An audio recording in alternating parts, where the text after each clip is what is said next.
أكلة من الأكلات اللي احنا كلنا بنحب ناكلها بره في المطاعم، شاورما اللحمة أو شاورما اللحم على الطريقة المصرية.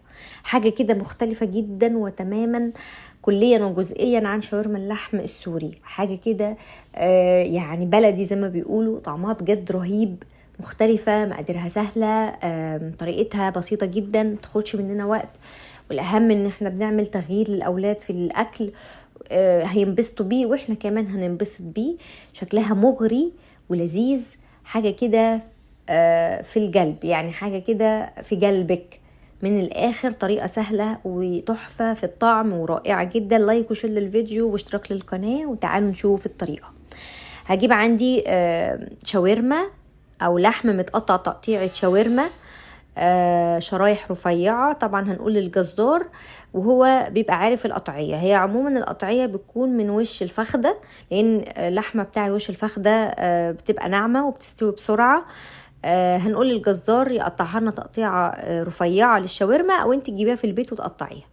هنضيف عليها التوابل بتاعتنا او المقادير بقى والبهارات. انا جايبة 1.5 كيلو لحمة، هحط عليها كوباية من الزبادي اللي هو 175 جرام، وكوباية من مية البصل او عصير البصل، ومعلقة كبيرة من عصير الليمون، نص كوباية من الخل الابيض، وحوالي 5-6 معالق كبار من زيت الزيتون. ولو مش عندك زيت زيتون ضيفي زيت نباتي. التوابل الجافة اللي احنا هنضيفها عليها: معلقة صغيرة من الفلفل الأسمر، معلقة كبيرة من الملح، معلقة كبيرة من توابل الشاورما أو البهارات المشكلة أو توابل اللحم، وتوم وبصل بودر. نقلب كل البهارات والمكونات والإضافات اللي احنا ضفناها على اللحم، ونقلب كويس قوي ونخلط لحد ما يبقى زي ما احنا شايفينه كله اتخلط ببعضه.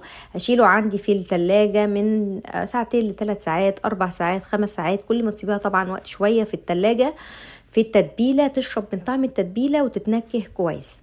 بعد ما قعدناها في التلاجة المدة الطويلة علشان تشرب وتتنكه، نجيب عندنا طاسة، حط فيها شوية زيت او شوية سمنة بلدي. ويا سلام بقى لو عندك حتة دهن ليا تحطيها كده، تنزل السمنة بتاعتها مع شوية زيت، هيدوا طعم رائع للشاورما.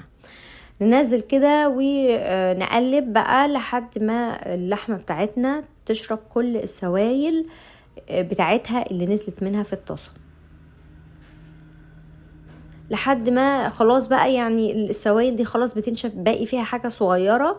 هننزل ب حوالي 3 بصلات متقطعين تقطيع شرايح، او بصلتين او 3 على حسب كمية اللحم. ونقلب كده لحد ما البصل بتاعنا يدبل شوية. بعدين هننزل بطماطمتين كبار متقطعين مكعبات صغيرة بدون بذر، يعني بنشيل بذر الطماطم وناخد اللحم بس ونقطعه مكعبات صغيرة. وهننزل بالبقدونس المفروم، بناخد منه الورق بس، نقلب كويس قوي مع بعض. والتركة بقى والحاجة اللي هتديها الطعم الرائع، وجربوها وقولوا لي رأيكم، هنزل معلقتين من المايونيز مع معلقة من المستردة، واخلطهم كويس على اللحمة. وصوص الطحينة الحلو اللي احنا كنا بنعرف نعمله في البيت ننزل كده في الطاسة ونخلط مع بعض.